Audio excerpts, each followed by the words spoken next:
नमस्कार दोस्तों, भाइयों और बहनों, मैं हूं अर्णब गोस्वामी। एक बार फिर आप देख रहे हैं मेरे साथ पूछता है भारत। इस वक्त हम सब जीवन की सबसे बड़ी परीक्षा में शामिल है। जिस बीमारी से लड़ाई में दुनिया के कई बड़े देश हार गए, हिंदुस्तान उसके सामने हिम्मत के साथ खड़ा है और उसे हरा रहा है। यह हौसला हमें किसी सरकार या सत्ता ने नहीं दिया है, यह हमारे राष्ट्र ने दिया है। इसलिए मैं कहता हूं कि जो भी इस वक्त कोरोना से लड़ाई में देश के साथ खड़ा है, वही सच्चा राष्ट्रभक्त है। सत्ता और सरकार बदल जाती है, देश नहीं बदलता है। देश रहेगा तभी अब सम रहेंगे। इसलिए आज राष्ट्र धर्म क्या है? राष्ट्र धर्म दोस्तों यही है कि हम देश को बचाने के लिए हमारे सरकार के साथ खड़े हों। हम देश को विजय पथ पर ले जाने के लिए सरकार का संदेश सुने और उसको निभाएं। लेकिन जिसने यह तय कर लिया है कि नफरत ही उसकी मकसद है और मुसीबत खड़ी करना ही उसका मुद्दा है, उससे देश कोई उम्मीद नहीं करता है। उसके लिए एक ही शब्द है। बुरा मानेंगे लोग, मगर कहूंगा ये सारे राष्ट्र विरोधी, एंटी नेशनल राष्ट्र विरोधी हैं। लॉकडाउन पर सवाल, सरकार की तैयारियों पर सवाल, कोरोना को हारने वाली हर नीति पर सवाल। आप करिए सवाल, लेकिन सवाल खड़ा किया है तो जवाब भी सुन लीजिए। जो देश की एकजुटता का विरोध करेगा वो राष्ट्र विरोधी कहा जाएगा। जो हमारे त्याग पर उंगली उठाएगा वो देश विरोधी माना जाएगा। ऐसे लोगों से आज पूछता है सारा भारत कि क्या देशवासियों का मनोबल तोड़ना ही विपक्ष अपनी राजनीति मानता है? क्या सरकार का विरोध करने वाले लोग देश में कोरोना फैलाने की साजिश कर रहे हैं और कोरोना पर भारत जीत रहा है? क्या इसकी सफलता से विपक्ष को जलन हो रहा है? बरनौल भेजेंगे क्या? बरनौल भेजे इनको हम। और आज का सबसे बड़ा सवाल कि सरकार पर सवाल उठाने वाले ये लोग 130 करोड़ देशवासियों का अपमान क्यों कर रहे हैं? ये सवाल अकेले मैं नहीं, मेरे साथ पूछता है सारा भारत।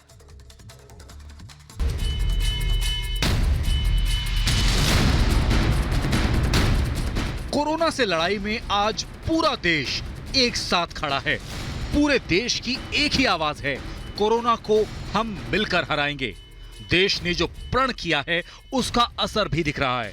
कोरोना के मरीजों के ठीक होने के आंकड़े बढ़ रहे हैं, लेकिन ऐसी मुश्किल वक्त में भी राष्ट्रहित पर राजनीति हो रही है। जब राजनीति को राष्ट्रहित से बड़ा मान लिया जाए और विरोध को ही विपक्ष अपना हथियार मान ले, तब ये माना जाएगा कि ऐसा करने वाले देश के लिए बीमारी से बड़ा खतरा हैं।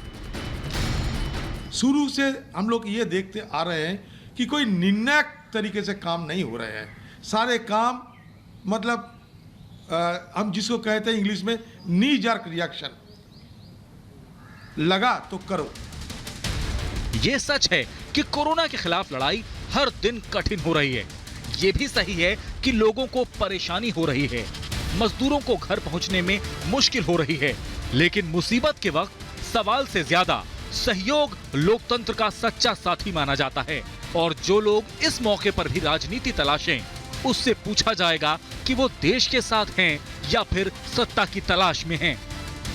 चाहे वो लॉकडाउन लगाने के बारे में हो, चाहे लॉकडाउन को बढ़ाने के बारे में हो, चाहे राज्यों को आर्थिक सहायता देने के बारे में हो, प्रधानमंत्री जी को स्पष्ट रूप से बताना चाहिए, इस मीटिंग में बताना चाहिए, वरना वो सुन लेते हैं और फिर करते हैं अपने मन की बात। इस बात से इनकार नहीं है कि देश इस वक्त मुश्किल के दौर में है। इस दौर से निकलने की जिम्मेदारी सिर्फ सरकार की नहीं, हर देशवासी की है। यही इस वक्त की सबसे बड़ी देशभक्ति है। ऐसे में सवाल ये कि विरोध के नाम पर हर वक्त मुश्किल वाले मौके तलाशना क्या देश विरोध नहीं है? पूछता है भारत।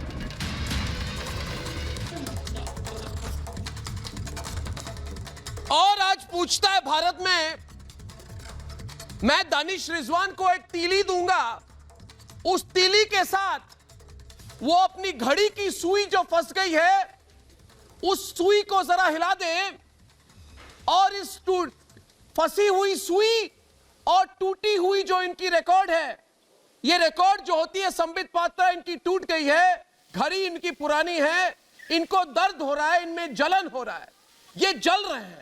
मैं कहता हूं क्यों जल रहे हैं? अरे अर्नब, आपको कोई मैं दर्द नहीं हो रहा है। आप डिबेट पे आइए हमें दानिश कोई रिजवान, उससे दर्द पहले नहीं हो रहा सुनिए है। मेरे सवाल हमें को, क्यों दर्द सुनिए हो मेरे रहा है सवाल ना? को। ये हमें कोई दर्द तक वाला मजदूरों चैनल को नहीं लेकर है, है। ये नहीं पूछता अर्नब, है हमें भारत है। मजदूरों का मेरे दर्द सवाल है। को सुनिए। अगर मैं आपको आपको लगता है कि चाणक्य दर्द है, नीति, तो हमें उन मैं लोगों आपको का दर्द है चाणक्य जो नीति 100 पढ़ाऊंगा आज मैं, किलोमीटर चाणक्य पैदल नीति चलना पढ़ाऊंगा पड़ता आपको मैं। है। सुनिए मेरी बात, वैसे लोगों का चाणक्य दर्द नीति है। में कहा गया है कि भविष्य को बेहतर बनाने के लिए, आपसे ज्यादा चिल्ला सकता हूं कि भविष्य को बेहतर बनाने के लिए भैया, भविष्य को बेहतर बनाने के लिए वर्तमान में कई निर्णय करने पड़ते हैं। यही इस वक्त की सबसे बड़ी नीति है।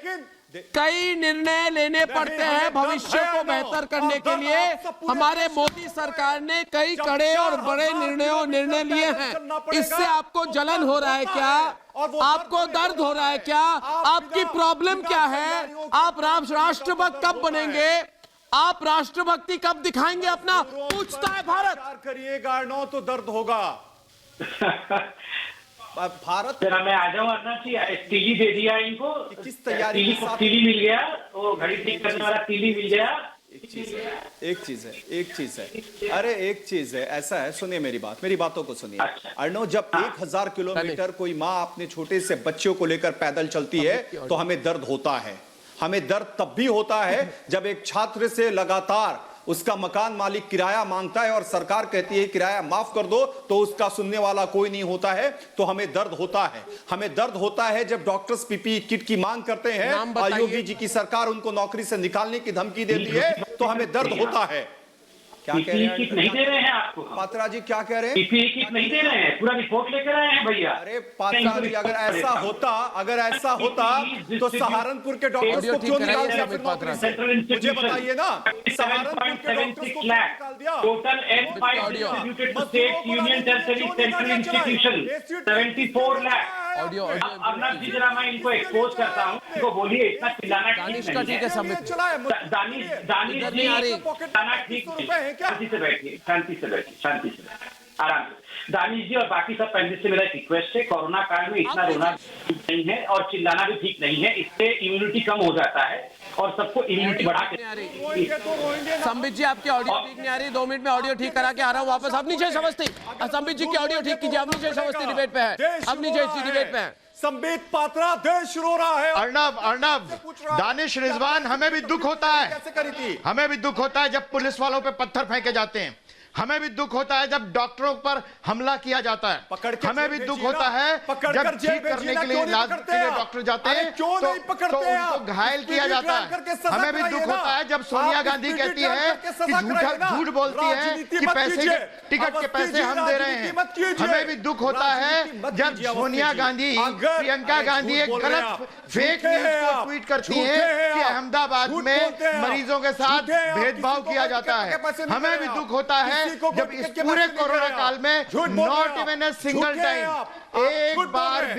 एक बार भी समूचे विपक्ष ने कोई भी किसी भी बात में सरकार का साथ नहीं दिया। और सरकार का साथ इसलिए नहीं देना क्योंकि राजनीति है, सरकार का साथ इसलिए देना कि ये विपदा पूरे देश पे आई है। आप सब लोग बहुत बुरी तरह एक्सपोज हुए। देखिए, मुझे कोई मैसेज कर रहा है, मेरा साउंड म्यूट कर दिया है। जब मैं कर रहा हूं तो कौन मैसेज कर रहा है कि मेरी कौन? लालू प्रसाद यादव जी ने मैसेज किया है आपको, लालू जी ने मैसेज किया है साउंड म्यूट कर दिया करके। मत विश्वास करो। अब मेरी आवाज आ गई है, अब मैं आपको डील करता हूँ। सुनिए, पहली बात मेरी एक एडवाइस मानिए। मैं आपका भाई हूँ, आप मेरी बात सुनिए। सर देखिए, ये कोरोना काल का समय है, बहुत रोना, बेमनस्य रखना, चिल्लाना नहीं, थैंक यू। मैं इसलिए एडवाइस दे रहा हूँ अपने छोटे भाई को, ये कोरोना काल में रोज दूसरों के विरोध में कहना, इससे इम्यूनिटी इसलिए इम्यूनिटी कम हो जाता है। इसलिए प्लीज कृपया करके आराम से बोलिए, एक एक करके बात करते हैं। मैं जवाब दे रहा हूँ, अब सुनिए। सर, चिल्ला के एक दूसरे के ऊपर चिल्लाने से कोई लाभ नहीं है। रिजवान भाई, मैं आपका बहुत सम्मान करता हूँ, थोड़ी देर मुझे बोलने दीजिए। आपने बहुत देर बोला है, अब मैं बोलता हूँ। अर्नब जी, मैं रिजवान जी से डिबेट नहीं कर रहा हूँ, मैं ऑपोजिशन और खास करके ये गांधी वाड्रा परिवार के ऊपर बोलना चाहता हूँ। देखिए, मुझे बहुत दुख होता है अर्नब जी, मतलब आज मैं पूरा लिस्ट लेके बैठा हूं। देखिए, ये लिस्ट आपको दिखाऊंगा। ये आज 60,000 केस पहुंचा है ना हिंदुस्तान में। इंडिया में 60,000 केस पहुंचने में 101 दिन लगा। कनाडा में 60,000 केस 98 डेज में हो गया। रसिया में 80 डेज में हो गया। फ्रांस में 70 दिन में हो गया। यूएस में 65 डेज में हो गया। जर्मनी में 62 डेज में हो गया। स्पेन में 56 डेज में हो गया। इटली में 52 डेज में हो गया और यूके में 40 डेज में हो गया। उसके बावजूद भी ये लोग ऐसे लोग हैं जो लोग ये एहसान फरामोश है, एहसान फरामोश लोग हैं जो लोग अच्छे काम को देख नहीं पा रहे। अरे रिजवान साहब, क्यों चिल्ला रहे हैं? ज्यादा चिल्लाना स्वास्थ्य के लिए अच्छी बात नहीं है, अच्छी बात नहीं है। लगाम दीजिए। सुनिए, राहुल गांधी की बात आप दोनों से शांत होकर सुनिए। अर्नब जी, ये राहुल गांधी और सोनिया गांधी का एक ही मकसद है कि राहुल गांधी को लॉन्च करना, फिर से लॉन्च करना। मैं बोल रहा हूँ, इस सैटेलाइट का फ्यूल खत्म हो गया। अरे नहीं लॉन्च हो सकता है भैया, कुछ भी हो जाए, लॉन्च नहीं हो सकता है। सुन लियो भैया, उसका फ्यूल खत्म हो गया है।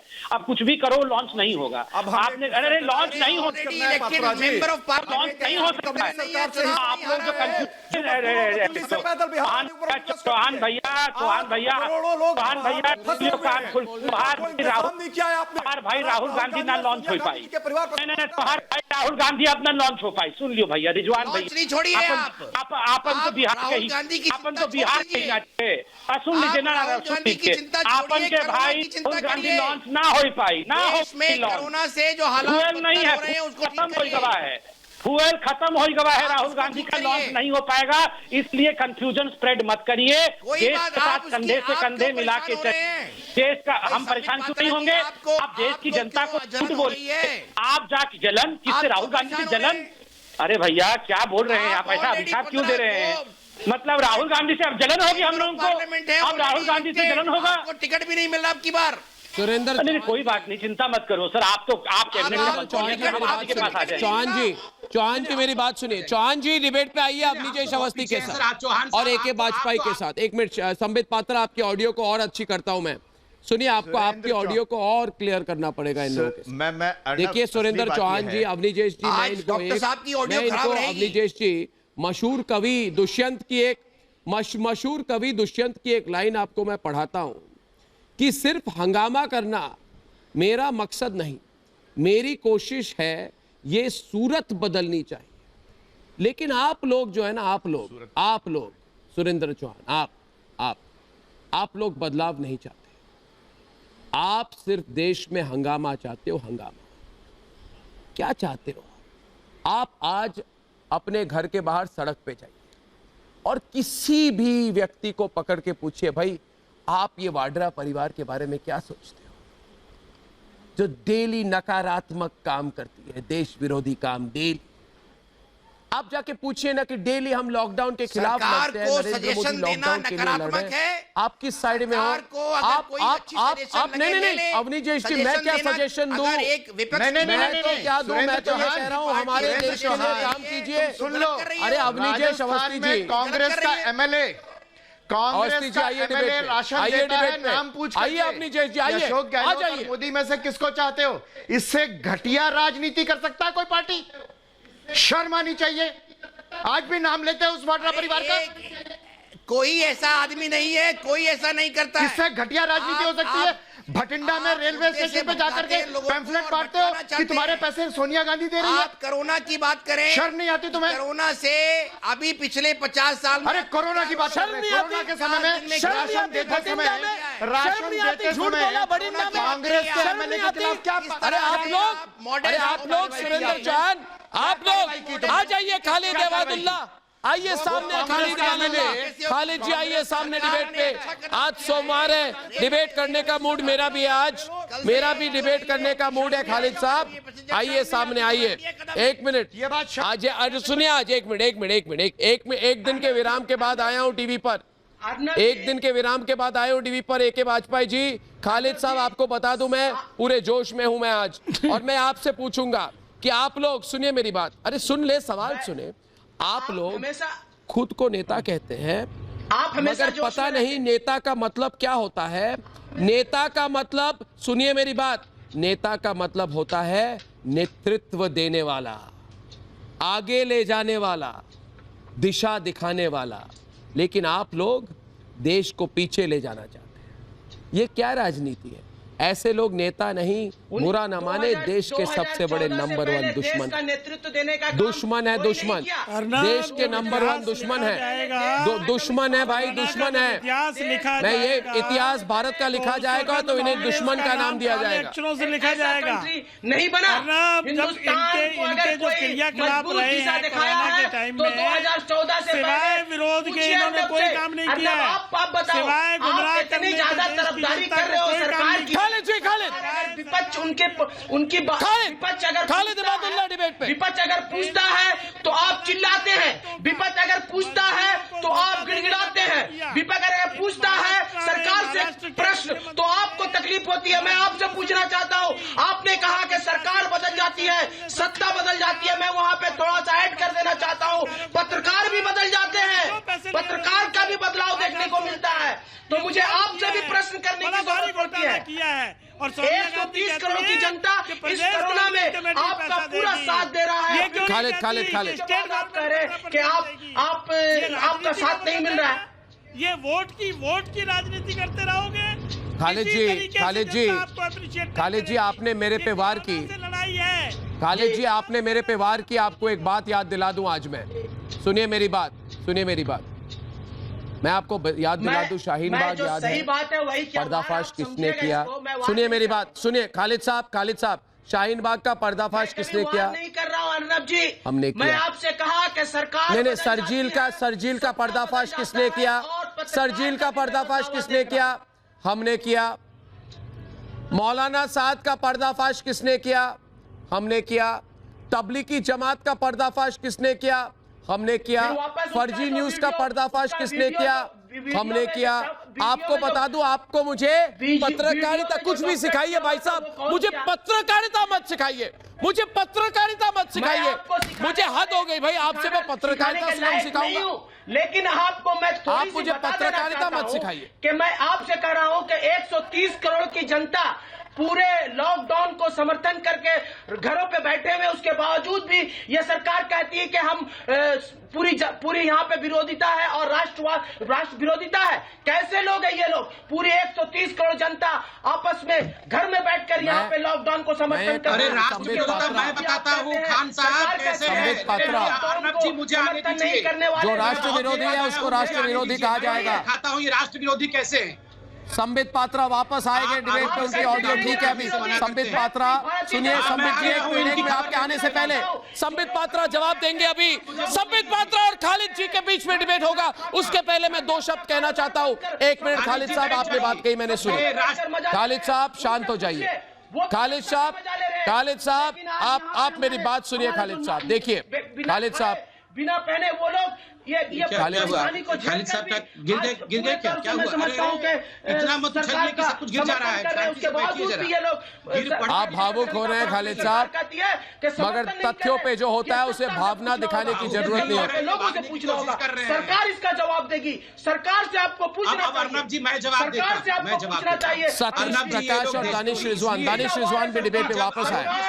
दानिश रिजवान डिबेट में वापस आ रहे। संबित जी एक मिनट, संबित जी, दानिश रिजवान और मैं डिबेट करेंगे इस वक्त। एक मिनट सुनिए संबित जी, अगर बुरा ना माने 15 सेकंड में एक बात कहना चाहता हूं, सुनिए मेरी बात।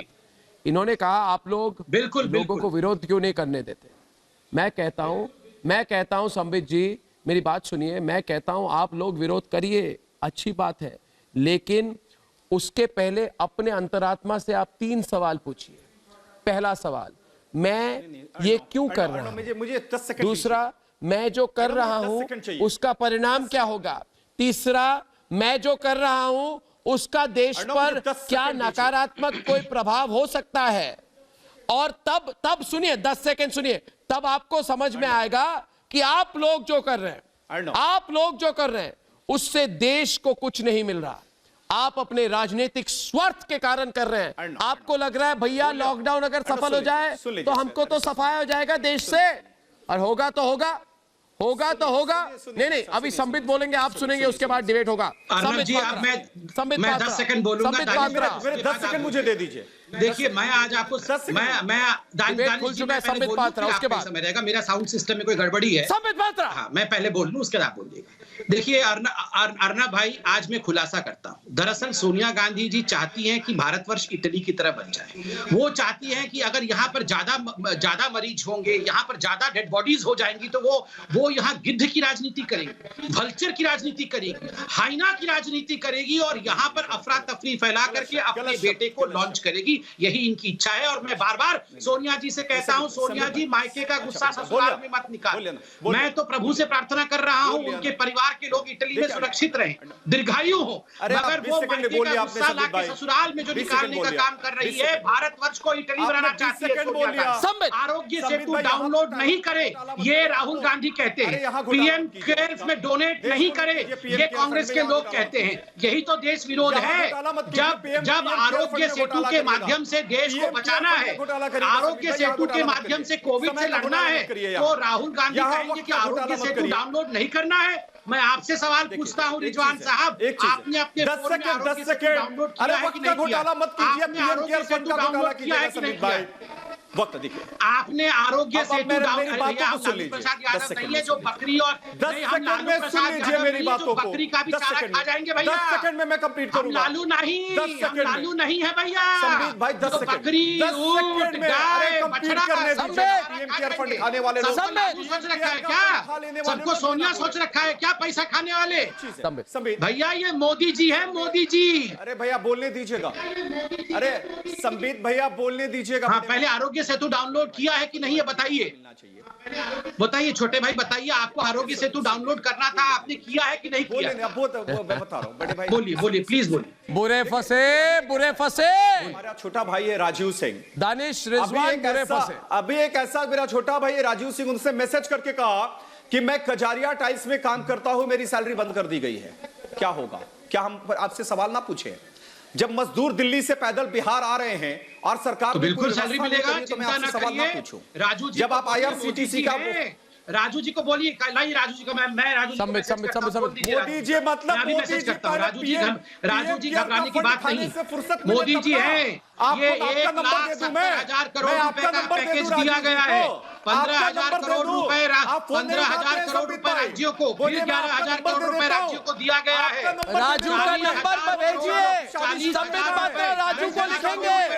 राजू का नंबर भेजिए, राजू के नंबर हमारे टीम को भेजिए ताकि हम नंबर संबित पात्रा को दे सके। राजू को फोन करेंगे संबित पात्रा, राजू को फोन करेंगे संबित पात्रा, राजू फोन करेंगे संबित पात्रा से फोन आएगी। अधिकार दिलाएंगे, चिंता मत आप करिए। नंबर क्यों नहीं दे रहे? बताना होगा, आपको बताना होगा। चाहे राजू हो चाहे पप्पू हो, सबका नंबर दीजिए हमें।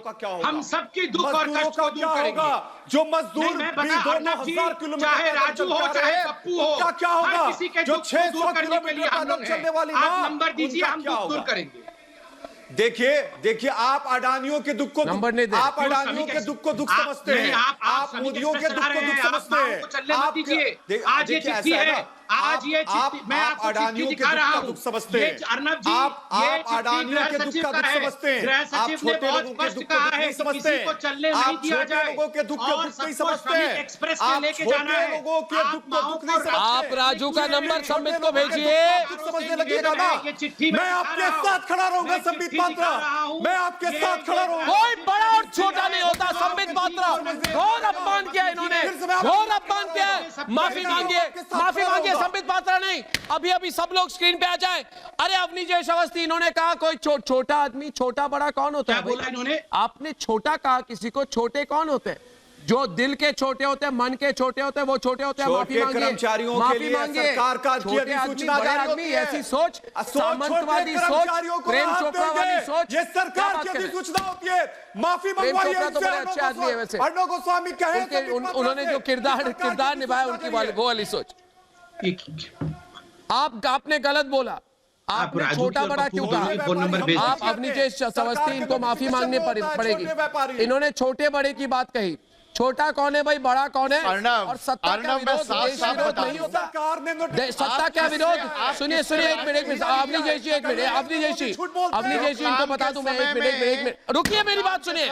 अरे भाई मेरे सुनिए अवनीश जी, एक मिनट, इनको एक बात कहना चाहता हूँ। इनको मैं लाइन पे लाना चाहता हूँ। अवनीश जी एक मिनट, इनको लाइन में लाता हूँ। अवनीश जी सोनिया गांधी के नाम पर पैसे मांगता हो, उससे आप कैसे की अपेक्षा कैसे कर लेते हैं कि देश के हित में बात करेगा?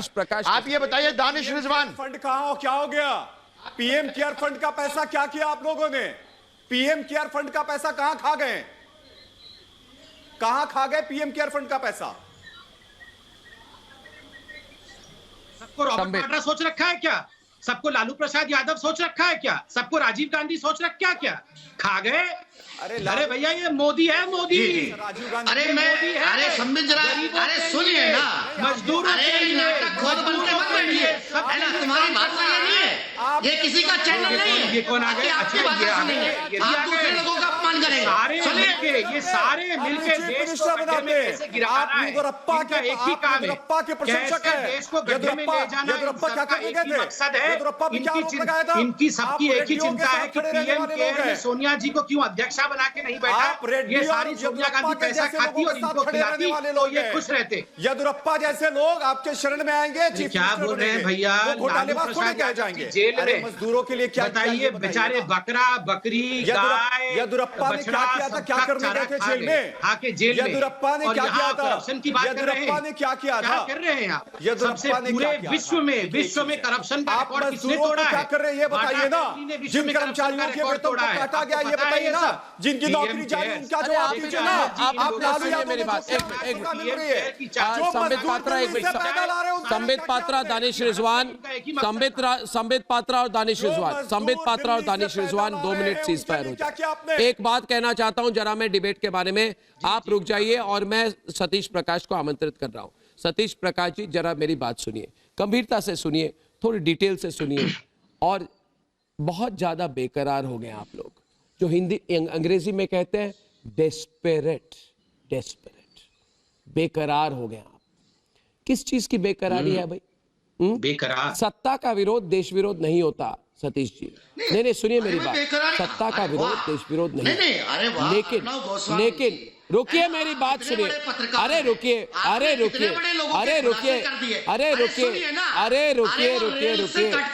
रुकिए आप मेरे मुरझाए हुए फूल की तरह बात कर रहे हैं। आप सुनिए मेरी बात, एक मुरझाए हुए फूल वाले डायलॉग मत दीजिए मुझे आप। जब देश हित के लिए सबको एक साथ खड़ा होना हो, तब सत्ता का विरोध देशद्रोह होता है। मारेंगे तभी आपको राजनीतिक फायदा होगा, है ना? गुजरात में जितने ज्यादा लोग मरेंगे, है ना, तो यही आपका गुजरात मॉडल है। मजदूरों को आप ला नहीं सकते, उनके लिए भोजन आप खा नहीं सकते, उनकी सामाजिक सुरक्षा तय नहीं कर सकते। किस आधार के आप राष्ट्रपति बनने की बात करते हैं? आपको शर्म आनी चाहिए, है ना? आज महामारी का समय, लोग आपसे उम्मीद करते हैं, समाज का जो वीकर सेक्शन है वो उम्मीद करता है कि सरकार उनकी मदद करे। अवनीश के वाजपेयी, सतीश प्रकाश, मैं सच्चाई रखना चाहता हूँ। सुनो सतीश प्रकाश, सच्चाई रखना चाहता हूँ। इस कोरोना के समय में जितनी सुविधाएं मिली हैं भारतवर्ष में, पूरे विश्व में किसी को इतनी सुविधाएं नहीं मिली है। कोई सा ऐसा क्षेत्र नहीं है जिसका ध्यान नहीं रखा गया। एक भी क्षेत्र ऐसा नहीं है जिसमें ध्यान नहीं रखा गया। कोरोना सरकार की गलत नीतियों की वजह से नहीं आया। कोरोना कोई सरकार की गलत नीतियों की वजह से नहीं आया। इससे फर्क नहीं पड़ता। अगर लॉकडाउन हुआ है तो WHO ने कहा है, और WHO ने जब कहा तभी किया है। WHO की नीतियों के हिसाब से किया है, ना कोई कमी, ना कोई ज्यादा, ना कोई जल्दी, ना कोई देरी। सारे मुख्यमंत्रियों से बार बार पूछा जाता रहा है, मुख्यमंत्री जो कहना चाहते हैं में बोल रहे हैं इनके साथ। अग्निजेश जी, प्रधानमंत्री सतीश जी, लोकतंत्र और ये है देश का फेडरल करेक्टर। सतीश जी समझ गए? सतीश जी डिबेट करने की हिम्मत है? राजनीति मत करो। सतीश जी डिबेट करने की हिम्मत है? एक मिनट वाजपेयी साहब डिबेट पे आए। एक मिनट जल्दी डिबेट करते हैं, 5 मिनट इस डिबेट में वक्त बाकी है। मैं वाजपेयी जी से कहूंगा सतीश जी जरा शांत हो जाइए। डिबेट करने की अगर हिम्मत है तो वाजपेयी जी, सतीश बाबू मेरी बातों का जवाब दीजिए। जो सड़कों के ऊपर सतीश बाबू मेरी बातों का जवाब दो। 1,70,000 करोड़ रुपया इस प्रधानमंत्री ने सबसे पहले सिर्फ मजदूर साथियों के लिए दिया। जवाब दीजिए। अरे आप जवाब दीजिए। नहीं दिया बोलिए ना। 450 ट्रेनें अब तक चल चुकी हैं, मजदूर साथी पहुंच चुके हैं अपने गंतव्य में। जवाब दीजिए। 150 ट्रेनें अभी रास्ते में चल रही हैं, ये मजदूर साथियों के लिए किया। उत्तर प्रदेश के योगी आदित्यनाथ सबसे पहले बसों से लेके आए। देखिए महाराष्ट्र की सरकार ने घोटाला किया, दिल्ली की सरकार ने घोटाला किया, मजदूर साथियों के साथ उन्होंने गुमराह किया, उनसे पैसे लिए, जबकि 85% सेंट्रल गवर्नमेंट ने दिए हैं और 15% राज्य सरकार ने दिए हैं। और सोनिया गांधी कहती है प्रदेश का कमेटी पैसे दे देगी।